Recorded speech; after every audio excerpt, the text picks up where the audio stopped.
be a good husband, and there's a problem. Because you can't just like meet a woman, marry her, get her pregnant, she has the child, and then you divorce her in the first year. That's automatic bad dad territory. It doesn't matter how many ball games you take, little cunt, to, you're a bad fucking dad. So I think the only way out for me is to like meet a woman, marry her, get her pregnant, she has the child, and then if she could die, that would really help me out, because your kid couldn't hate you then, because I'm doing my best, your mum's dead, you know?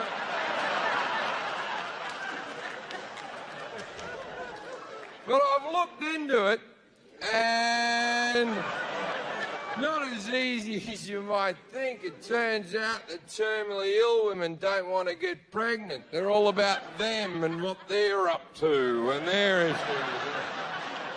The terminally ill are very fucking high maintenance, if you ask me, so I need to find a woman who doesn't know she's dying, and that's a whole new set of complications. So I need to befriend a doctor. That doctor will have like a cancerous woman come into his office, and he'll be like, "Oh, you're fine, get out of here, you're wasting my time, congratulations on the weight loss." Then he'll ring me up and go, "I've got one," and I'll be like, "Yay!" And then I'll give him a couple of free tickets to a show, we'd call it even. Then I'd meet the girl, I'd be really charming, I'd get her married, I'd get her pregnant, she'd have the child, and then if she could die, that would get me out of a bind. Like, I don't want her to die during childbirth. I'm not a fucking animal, you know, like a few years later, after the kid could walk and talk and wipe its own ass and open the fridge and take care of itself to a certain extent. And I'm thinking I want a daughter. I think that would suit me, to have a little 3-year-old daughter, Eliza. I've already named her. So picture me, Jim Jefferies, with little Eliza, struggling through life. Hey, just the two of us. The mum's fucking dead. She's long gone. It's just the two of us. I do what I can. I take her on the road with me because I can't leave her with anyone. She's all I've got left.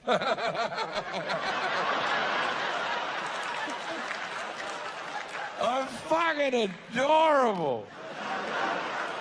There isn't a woman in this room that doesn't want to suck that guy's cock. That's about as sexy as I get, with the dead fucking wife raising the little girl.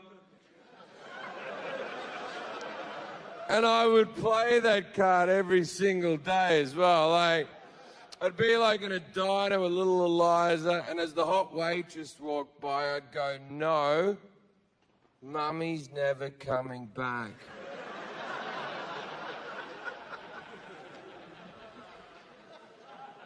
Then when the waitress came up, I go, "No, nothing for me, thank you so much.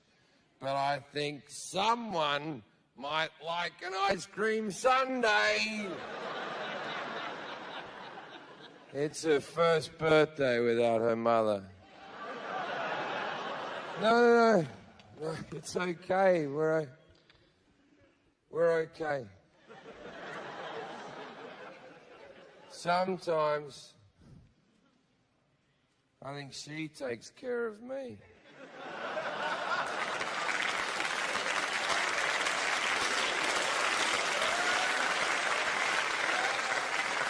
You know what'd be happening later on that evening? I'd be getting my dick sucked and a free sundae.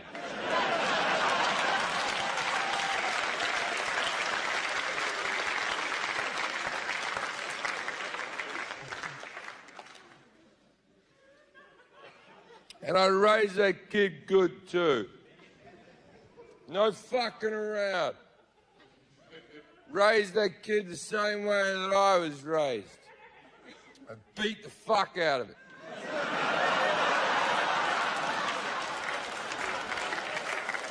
My mother broke both my brother's legs. Not both my brothers. One brother. Both his fucking legs.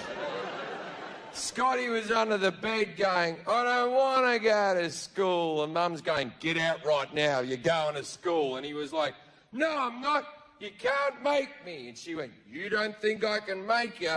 And then Scott went, fuck off! Now, Gunter wasn't taking that.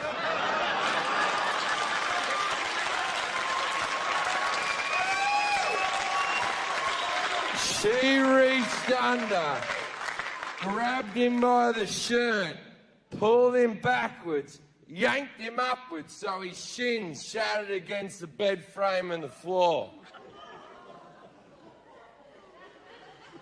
Now, on the upside, didn't go to school that day. Got a couple of extra days off to relax. Fucking soft. You're soft people, I'm telling you. You just this self-esteem and giving every child a fucking medal if it runs a race. And there are two fucking lots of people in this world, winners and fucking losers, right?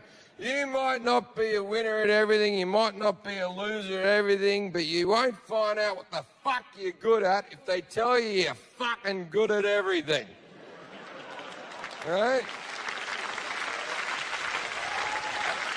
See, you here in America are the most powerful country that's ever been. You're coming number 27 in education, and that's disgusting. Right? But you're coming number 1 in confidence.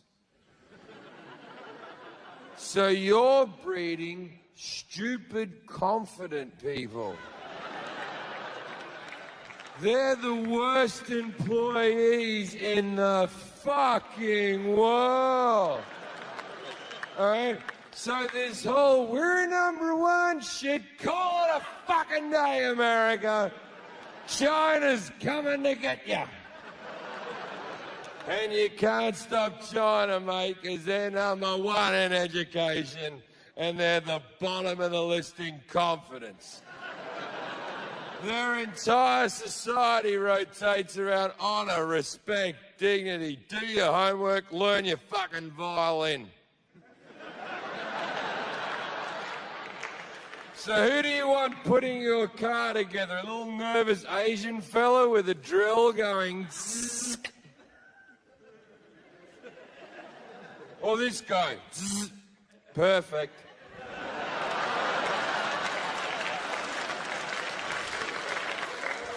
Because you can't compete with the Asians. It's not that they're smarter. They're not smarter.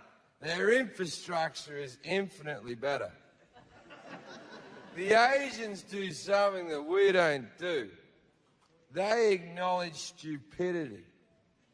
If you have a classroom of American children, little Johnny isn't keeping up with the other kids, what do? Come on, Johnny, you can catch up. We believe in you. What do you think they do in China when fucking Mei Pang isn't towing the line, eh? Get out of the way, you dumb cunt. Don't talk to the smart kids. You're weighing them down. Go over there and make some shoes and help our economy, but leave them alone.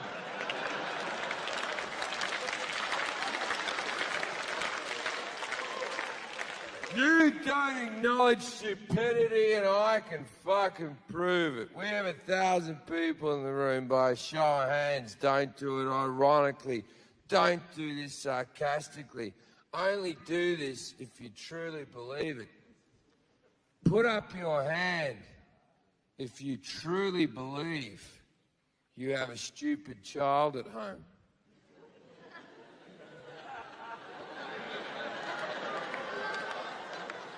None of you. Well, guess what? It's statistically higher than that. But your child isn't stupid, not your child. Your child has a learning difficulty. That's the definition of stupid. If you have difficulty learning, that's what stupid is. If you find it hard to put information in your head and recall it when you need it, that's textbook stupid.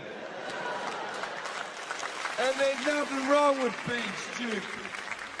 I will take a nice idiot over a smart asshole any fucking day of the week, ladies and gentlemen.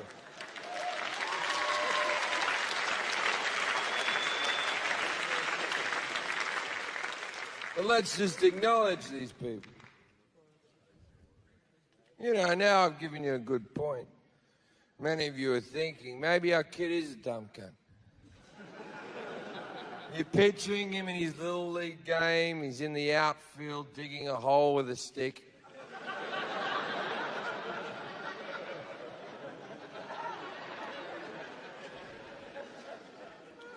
I've told you before in one of my other DVDs, but this is how you find out if your kid's a dumb cunt, right? Are you a dumb cunt? Is your wife or your husband a dumb cunt? Guess what your kids are? Your kids are dumb cunts just like you, except they'll achieve even less. Now, don't be upset by this information if you're indeed a dumb cunt with your dumb cunt spouse, your dumb cunt kids, and your dumb cunt family with your dumb cunt friends. Because society's very accommodating to dumb cunts. In fact, there are places where you and your dumb cunt family can go once a week and meet other dumb cunt families. And you can sing songs. And it's called the church. And they've never turned away a group of dumb cunts. The church loves dumb cunts. Doesn't like the smart, but with their constant questions. Smart are always asking questions, and that's like fucking cancer to religion.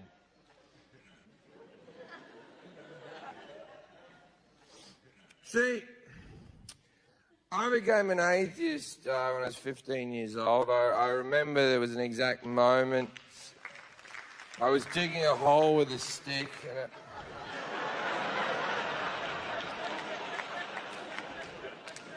Now, if you've just recently become an atheist, try to be cool about it, right? Because, especially in this country, people use atheism almost like its own religion, right? Because when you become an atheist, you're very angry because you've been fed so many lies that you become angry, right? So try to be what I call a good atheist. I used to be a bad atheist, right? For example, I didn't go to a friend's wedding once because it was in a church, because I wouldn't set foot in a church, right? And then, I couldn't go to parties because I always end up in a corner with a Christian going, "You're a fucking idiot," right? And that's no way to live your life, you know? So, you know what? You got to live and let live in this world. Have the magic man. Don't have the magic man. I don't give a fuck. And since I have this new sunny disposition, my life's really turned around. I've got more friends. I tolerate others. I'm now godfather to 3 children, and that's retarded. Because these people know me, and they still fucking ask. They still come up and go, Jim, will you be the child's godfather? And I'm like, yes. And then I stand there in church with the priest and the parents, and the priest is holding the baby, and the priest turns to me and goes, Jim, will you spiritually guide this child throughout its life? Sure. Because I have no problems lying in church. What difference does it make? Now, there are two reasons why babies are Christians, right? There's the real reason, which is the church are trying to recruit people who can't talk. Then there's the second reason, the Bible's reason, God's reason. This is why God wants you to christen your child. Because if you don't christen your child and it dies in infancy, it doesn't get into heaven. Oh. So if you are religious, your God sounds like a super guy. But if he lets one dead baby into heaven, then he has to let all the dead babies into heaven. And before you know it, heaven's just filled with fucking dead babies.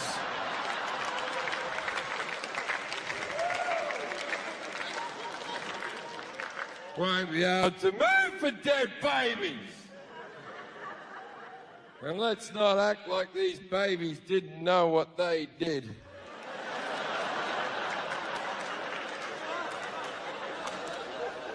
Now, it's not lost on me, and when I tell a joke like that in front of this many people, then in this room, there's a good chance there's a couple who lost their child in infancy, and I'm a comedian, I'm meant to make you laugh, and I've just reminded you of the most horrible thing that ever happened to you, and for that I am sorry. But if you weren't smart enough to get a pedophile in a dress to put a small amount of water on the child's forehead, what the fuck did you think was going to happen, right?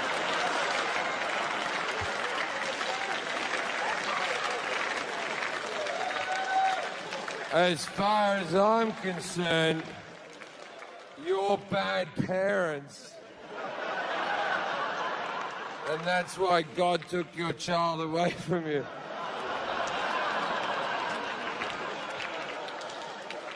Because I think we all know that God makes no mistakes. So. Maybe you did.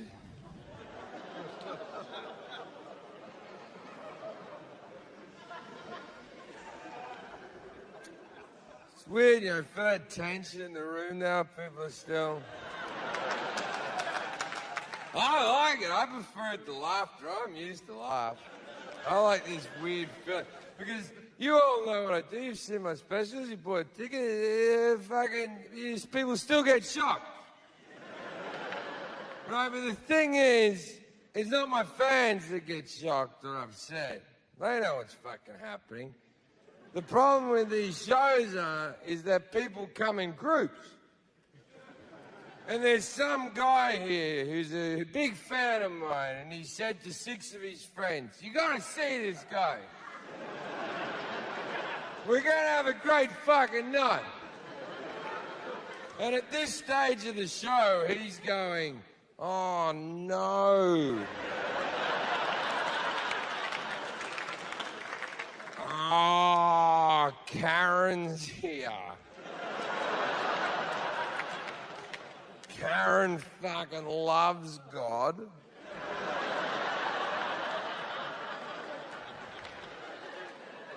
I'm never gonna fuck Karen."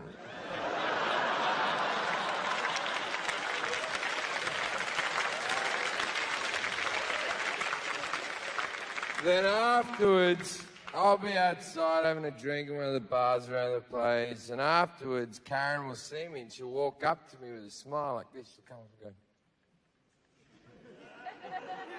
And then when she gets really close, she'll go, "You're a fucking asshole!" And I'll be like, "Oh no, you don't want a photo," right? And then her friends will sort of drag her away, and as she's being dragged away, she'll yell something out like, "God loves you, Jesus loves you," some bullshit like that. Because Christians have this belief that there's a man on a cloud that loves them. Let's say he exists. He doesn't fucking love you. I've heard Christians say that my God loves me unconditionally. No such thing as unconditional love. That's a load of fucking bullshit. My mum always throws that one out there. My mum always goes, "Jim, I love you no matter what. I love you unconditionally." And I always think to myself, what if I cut one of her tits off?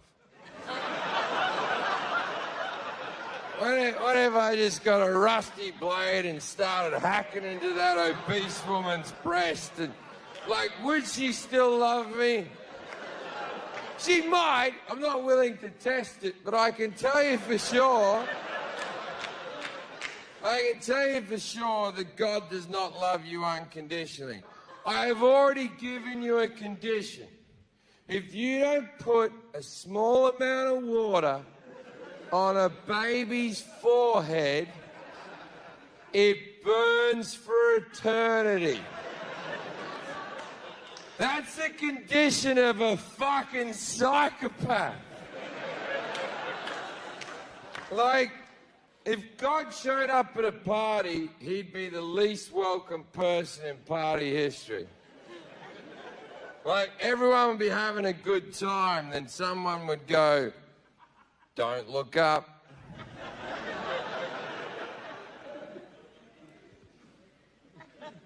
Oh no.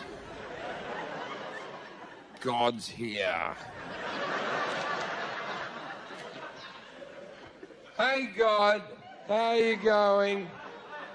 We didn't know you were going to be here." "Yeah, well, I'm fucking everywhere, aren't I? So why the fuck wouldn't I be here?" "Well, God, it's really great to have you here. We're really happy you're here." And then God's like, everyone, can everyone please be quiet and look at me right now? I've come down to tell all of you, I want you all to know that I love all of you unconditionally." And they're like, "Thanks for that, God. We really appreciate that." Then they go back to their party. And then God goes, "Is that all you have to say?" "Sorry, God? I just said I love you." "Oh, fucking shit, yeah. We love you too." Good. Because you know if you don't, you'll fucking burn, right? "Yes, God, we really love you. We really love you." "Do you love any other gods?" "No, we don't. We really don't." "Okay, cool. Sorry, everyone. I'm sorry. I've had too much to drink. I'm sorry." And then they go back to their party, and obviously God's not getting enough attention. He pipes up again. "Everybody, one last thing. I know you all said you love me, and that's really cool of you. I want you to do one more thing for me. Now, I want to point out that you won't burn if you don't do this, but it would go a long way not to burning if you get my fucking drift. Right? It would be really great if you could all sing songs about me."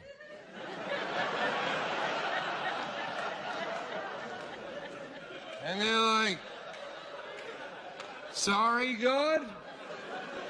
I made the fucking world. Just sing a fucking song. What's the problem?" And they're like, yeah, we can do this, can't we, gang? let's sing some songs for God. And they start singing some gospel music. And they begin with, God's fucking digging it. He's just...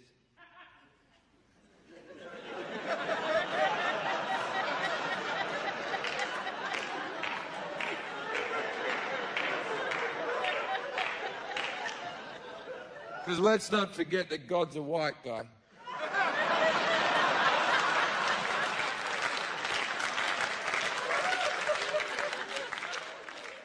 And halfway through this song, God starts to turn.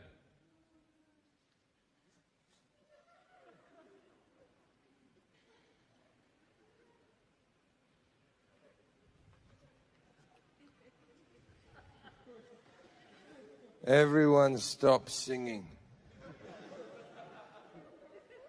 Who's the guy in the pink shirt who's enjoying singing?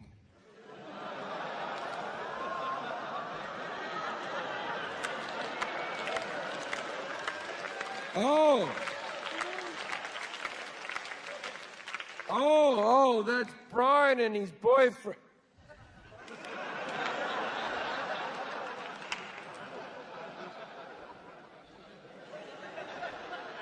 You know I hate faggots. But God, calm down. You just said you love everyone, not faggots, I didn't. And then people are trying to calm him down. He's like, don't you fucking touch me! Don't touch me, you faggot lover! They're like, God, it's probably best you just leave this party. You're all gonna fucking burn, all you fucking cunts. And he goes outside and he's trying to calm himself down. I fucking hate faggots. I couldn't be clearer about this. It's in my book, for fuck's sake. Everyone's got the book. No one's fucking read the book. Everyone's got the book. Then he passes like a young couple holding hands. He's like, hey, how you doing? You see that tree? I fucking made that shit. Hey, wait. Wait. Are you two married? No. Well, don't fuck each other. I hate young people fucking, and I hate faggots. I also hate people eating shrimp. I mentioned that 8 times in my book, where I only mentioned twice that I hate homosexuals. But people seem to really enjoy eating shrimp, so I've forgotten about that rule. But I'm still very certain I hate faggots.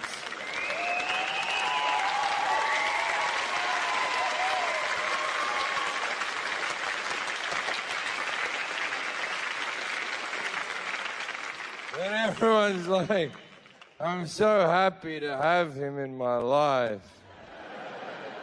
This constant glow I have in my heart. My pet hate when I'm on stage, it doesn't really matter too much in this show because it's being filmed, but I hate it when people have their camera phone up and they're videotaping my show when I'm doing a gig. For 2 reasons. It sounds silly, but first reason is simple. They're my jokes, and I don't want you putting them on the internet before I get to record them on a special. Second reason is I'm not in charge of the editing. You know how easy it would be to edit that last routine down to, I hate faggots!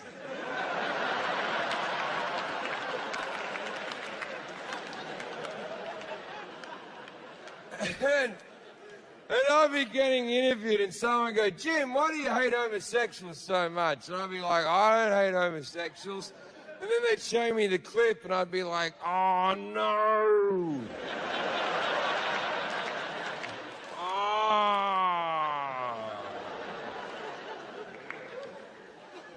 What you don't understand is I was God at the time.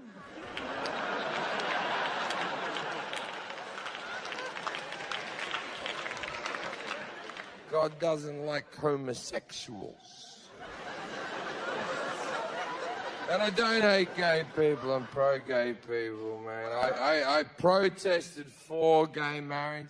I believe very strongly in gay marriage. I believe if you're a person who's watching this special right now and you don't believe in gay marriage, turn it off, you're a fucking dickhead. I don't want anything to do with it. Now, and my reasoning is so simple, right? If you don't believe in gay marriage, you're a dickhead because it's got nothing to fucking do with you, right? Doesn't matter. It doesn't matter who loves who or who wants to be with who. It's none of your fucking business. None of your fucking business. If you hate gay marriage, you know what you should do? Don't marry a gay person. That'll be your little way of getting around it. That'll fucking show the gays, eh?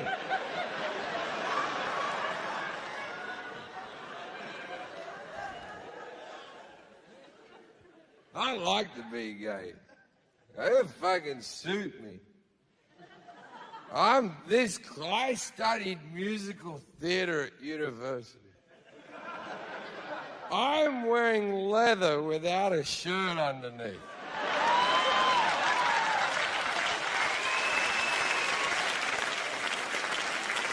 I would love to be gay. I'll tell you why, because I'm a man's man. I like men. Men like me. We like each other. I hate women. Women hate me. We hate each other. The only reason I couldn't be gay is because I could never fuck a man.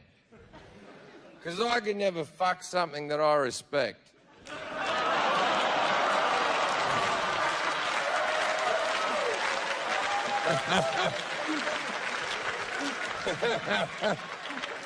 That's a good fucking joke, eh? That's a good joke. You know what, that joke's what I call an awkward car ride home.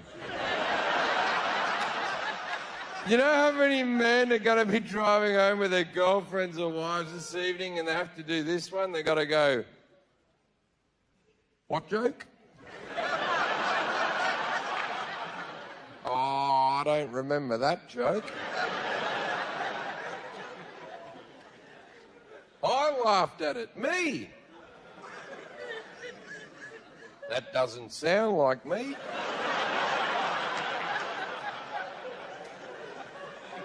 You're saying I stood up and clapped.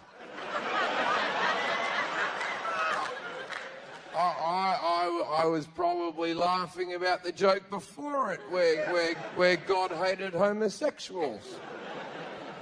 How did I know that that joke was before it if I didn't know that this joke even existed?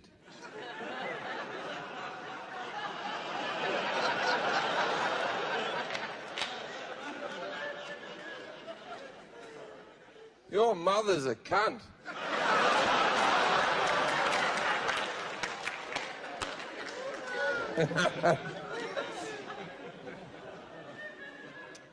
Let's tell some stories.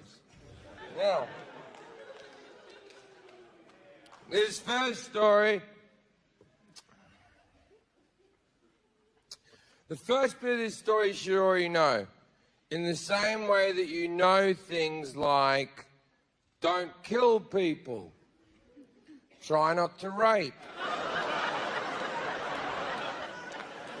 When you're on an airplane, there's a thing called plane etiquette, and it goes like this. Window gets an armrest and a wall. Middle gets 2 armrests. Aisle gets an armrest and a little bit of extra leg. We're not fucking animals, we live in a society. So I was on a flight from Los Angeles to Houston and I had the middle seat and that sucks balls. So I'm sitting there with two armrests. Next to me is a petite young lady. She's doing her job, armrest wall. I'm in the middle, two armrests. Sitting next to me here is a great big black man who's as gay as the day is long. He sits down next to me and we do the niceties. Hello, hello. And then with no issue whatsoever, he sees my elbow there and he just went, chock. And I went, no, I'm pretty upset, but he's a big fucking guy and it's a long flight, so there's no need to get into an argument. So I have that argument that you have in your head where the other person doesn't know you're having an argument. Where you're like, you're a fucking asshole. And if you said this, then I would say, well, good sir, I think you're mistaken. Right? So I sit there festering for like 45 minutes, and eventually the air stewardess comes with a drink cart. Now, why am I on air stewardesses, right? Whenever you watch a movie set in the 60s and they show air stewardesses, or an old TV show, they'd show like Pam Am or something, they always depict air stewardesses as these hot young things with a pillbox hat and a little bun and big tits and a small waist and holding a bag going,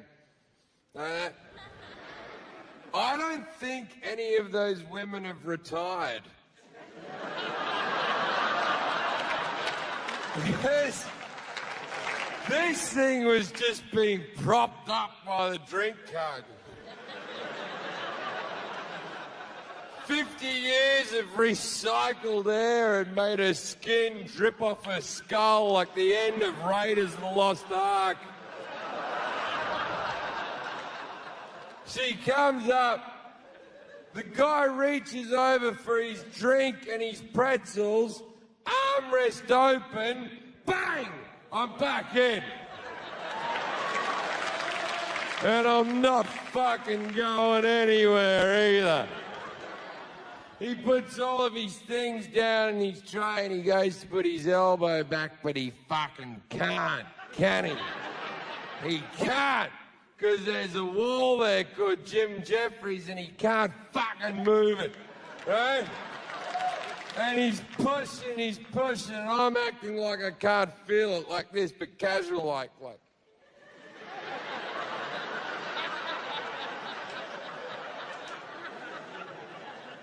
Then he gets his fist like this and his hand like that, and he's pushing really hard back. And I'm trying to do that casual.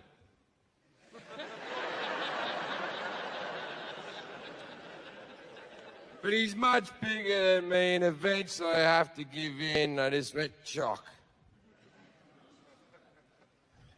So I turned to him and said what needed to be said.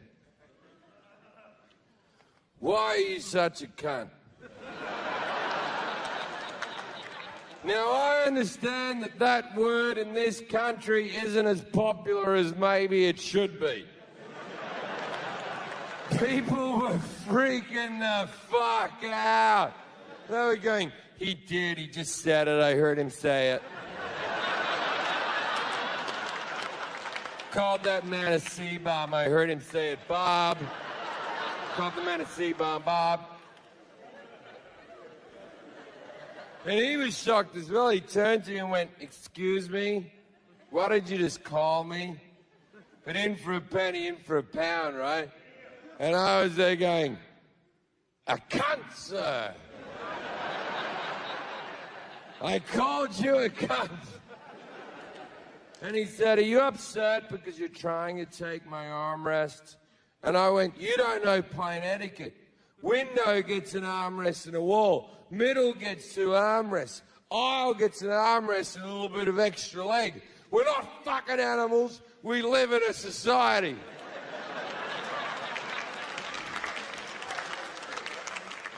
And the people that initially hated me agreed with me, like, he is right about that. That is true. That is true. We do live in a society. And he went, oh, I'm only taking the back of the armrest. You can have the rest of the armrest. And I went, you take the back, you take the whole fucking thing. No one gives a fuck about the front of the armrest. No one's ever gone, thanks for the front of the armrest. I said, it's not just that you're taking my armrest. Your elbow has come over the armrest and it's digging into my rib cage. And he said, well, maybe if you lost some weight. I know. I was gobsmacked. I didn't know what to fucking say. I just turned to her and went, you bitchy queen. Now everyone on the plane has lost their fucking shit. The movie can fuck off, mate. No one's watching the fucking movie. I'm the entertainment now. The air stewardess comes running back on her walker. She comes up to us and she goes, what's going on here? And I said, I want this fucking asshole away from me. And she said, sir, this is not the situation to be swearing in. And I went, yes, it is. We're having a fight. And she went, well, there's no need for name calling. I called the guy bitchy queen, so I sort of get what she's saying. And I turned to her and said, you know what? You're right. There is never a need for name calling. But, as a proud gay man myself, I feel like I've earned the right to say such words, so...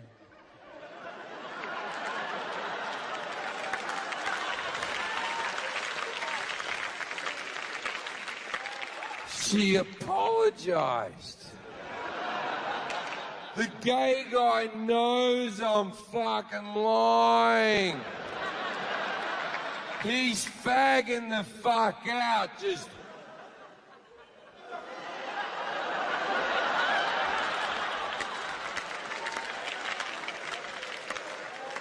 And the air stewardess went, can everyone calm down? What's the problem here? And he went, he's trying to take my armrest. And the air stewardess went, everyone knows the middle gets 2 armrests. And I went, see? She goes, I'm going to have to break you 2 up. And she points to the man and said, sir, you're going to have to find a seat at the back of the plane.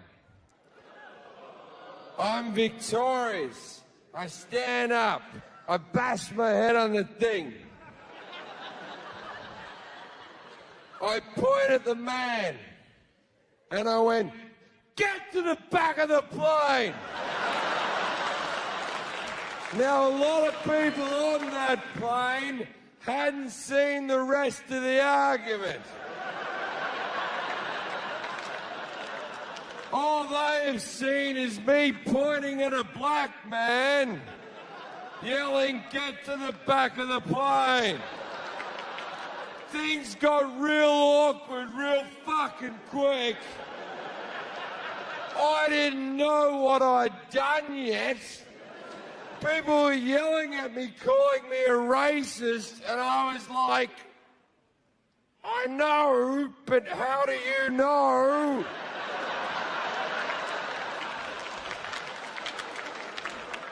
Then a guy threw a bag of peanuts in the back of my head and said, sit down, you limey bastard. And I was like, that's the British. I'm Australian, you fucking racist.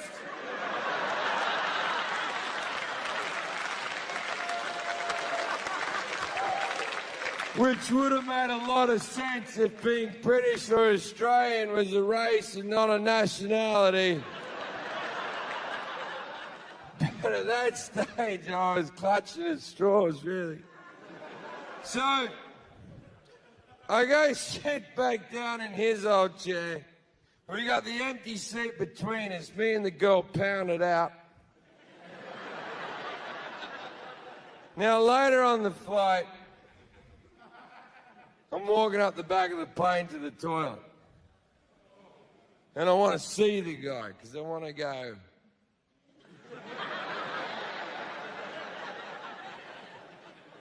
And I get all the way to the back of the plane. I don't see him anywhere. I'm about to go in the toilet.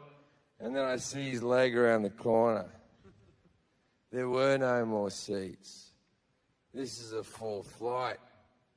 He's sitting in the air stewardess's landing seat that folds down with a seatbelt over the top like he's in a fucking go-kart.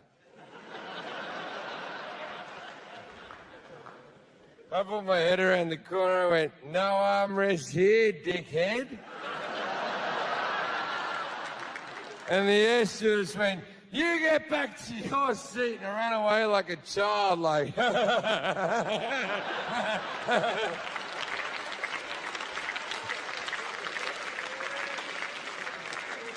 So, for landing, I go sit back down in his old seat. Now, the air stewardess seat is taken, so she's taking my old seat in the middle, and she fucking hates me. And I'm taking both armrests, fuck her. And as we're landing, a guy over the aisle leans over and goes, "Excuse me, you're Jim Jefferies, right?" And I'm like, "Yeah, man, how you doing?" And he went, "I had no idea you were gay."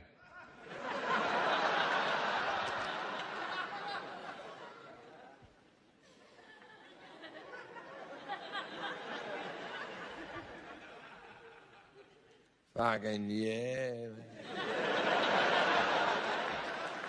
I like cock.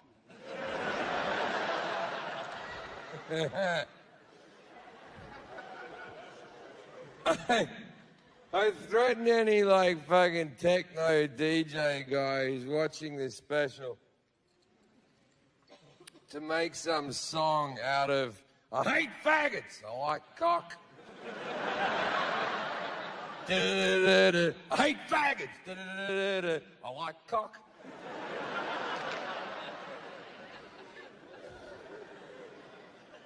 Oh, it's going to be popular in Europe.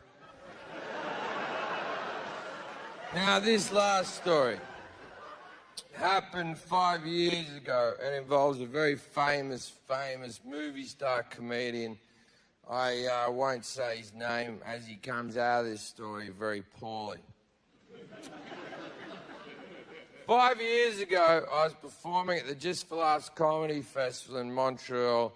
I was out there before my career had taken off over here a bit. I was out there supporting a very famous comedian. I was just doing the 10-minute warm-up in a big theatre like this. And for me, it was a great stage in my career because I'd never been flown overseas to a gig. I'd never met a movie star. I'd never performed in a theatre. It was exciting times, yeah?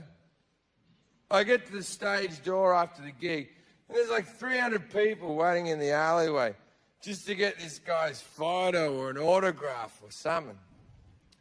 And I'm standing up to the side like a bit of a douchebag, like. And then these two 18-year-old French-Canadian girls come up and start talking to me. Now, one of them's all hot and 18 and warm, all right? And the other one's more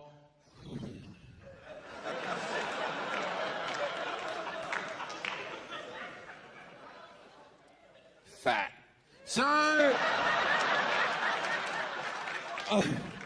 I'm talking to the two girls. Eventually the movie star stops doing photos and he walks over and the girls lose their fucking shit, right?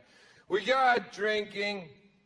It gets to like 4 in the morning and they yell last orders. Now, every man knows this moment in the night.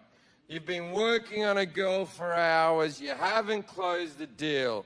They've turned the lights on. They've yelled last orders. And you're in that pressure cooker of time where you have to go, you want to fuck? Right? So I'm going to let you in on a little secret, which a lot of comedians do, and I'll tell you what I did in this situation. I said to the girls, I said, "Hey, let's stay out drinking." And the girls go, "We can't. All the bars are shut." And I said, "Not the bar back at our hotel. The bar at our hotel is still open." Now, I should mention at this stage of the story that I knew full well that the bar at the hotel was not open. We get back to the hotel, the bar's shut, and I'm like this. Oh, no! This is fucking bullshit. Thank fuck I have drinks up in my room. And then the girls come up to the room and the spider web of deceit is complete.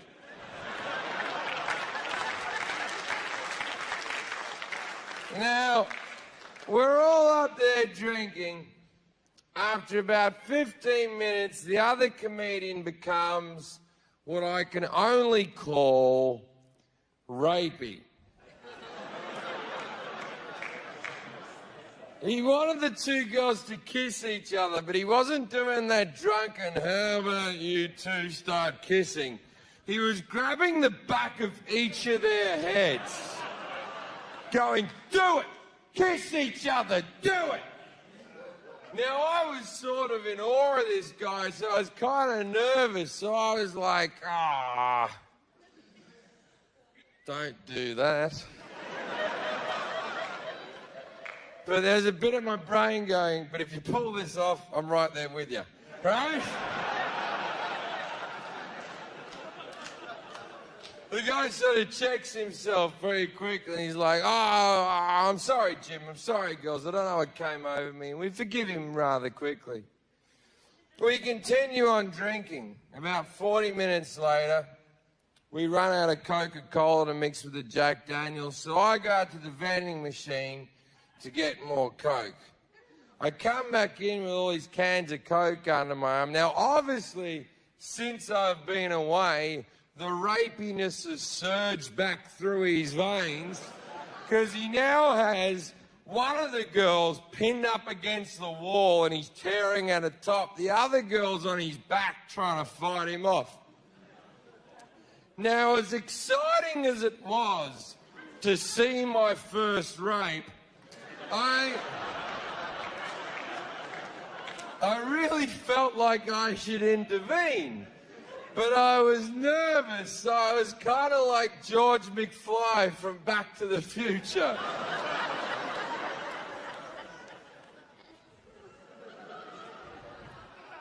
Hey, you.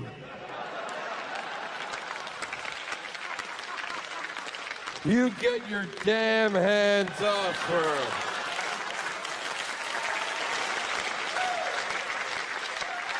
And he gave me the most evil look I've ever had from another person. He slammed that girl against the wall. He fought the other one off his back. And he looked at me and he goes, I'm going to make sure you never work with me again. And you girls can fuck off as well. I'm going to bed. Then he storms out of the room and he slams the door behind him. Now, the girls are about to cry, so I've got to keep things upbeat, right? You know when you're with a child and the child's fallen over and there's a small window of time where the child doesn't know it's hurt itself? And if you just go, "Wah!" the kid sort of goes, "Oh no, what's happened?" So he stopped now, the girls are about to cry, and I'm literally going, "Whoa! Oh, someone had too much to drink now, didn't they?" Oh, don't cry. I'm not gonna rape you. Look. I'll lock the door, okay? He can't get back in. But you can't get out. No, I'm joking. There's no rape. So the girls calm down.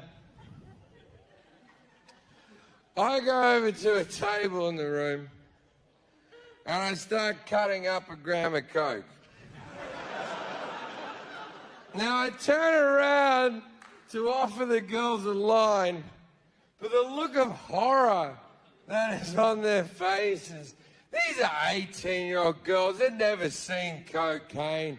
I might as well turned around with a belt around my arm, holding a needle just... So as soon as I saw their faces, I tried to downplay the situation, so I went...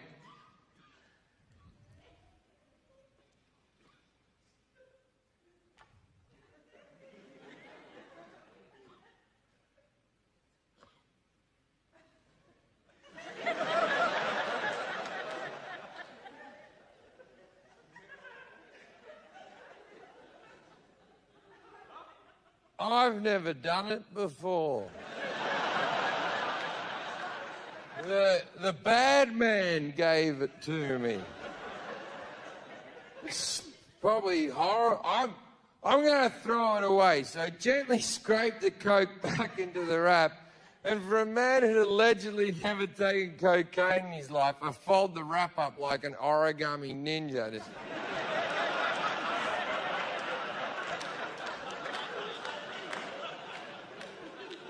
And then I looked at the girls and I went, well, I'm off to the bathroom. And I go to the bathroom, my own hotel room, and I start doing cocaine off the toilet seat. I come back out a little bit more chipper.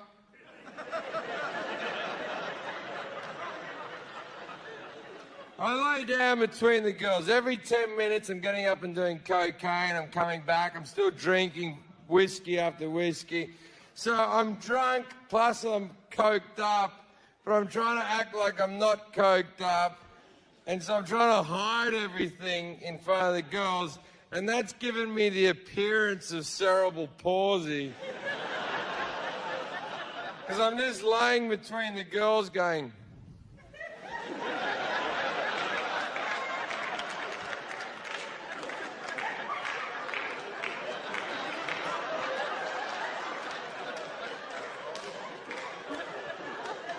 And then the hot girl goes to the bathroom, and the big girl gets on top of me and starts making out with me. And I'm so wasted, I don't give a fuck. I'm taking all comers. I'm like, big fat person.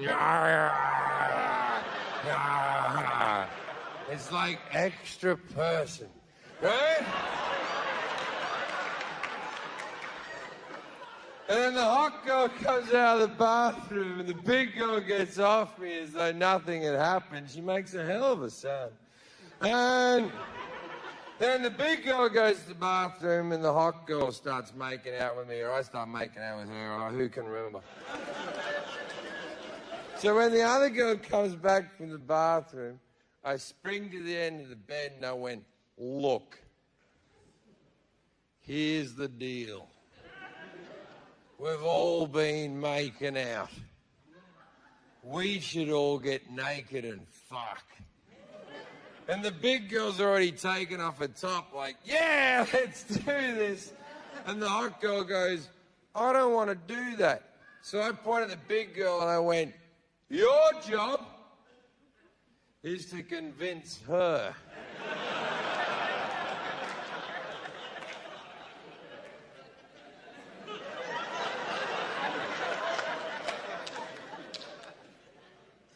I'm going to the bathroom. So I go to the bathroom. I do another fat line of Charlie. I peer out the bathroom door. The two girls are naked. I'm excited, but I've never had a threesome before, so I panic a little bit. So I jump back into the bathroom in front of the mirror. I'm like, ha-ha! This is fucking brilliant! 40 minutes ago there was gonna be a rape in this room. I've really turned things around. And then my brain goes, you've just taken a gram of coke in 40 minutes. And I look down and my cock shrivel up like a walnut. And I'm like, oh no! And I start hitting it like it owes me money. I'm trying to reason with it. Come on, it's two 18-year-olds. This is what we've always talked about. I'm stretching it, trying to get blood flow back into it. But I've got nothing. I don't know about you, but when I take Coke, I bloat out and I sweat like a beast. And I've got all fat and sweaty with this gnarly little fucking cock. My mouth's like cotton and I'm just looking at myself in the mirror like...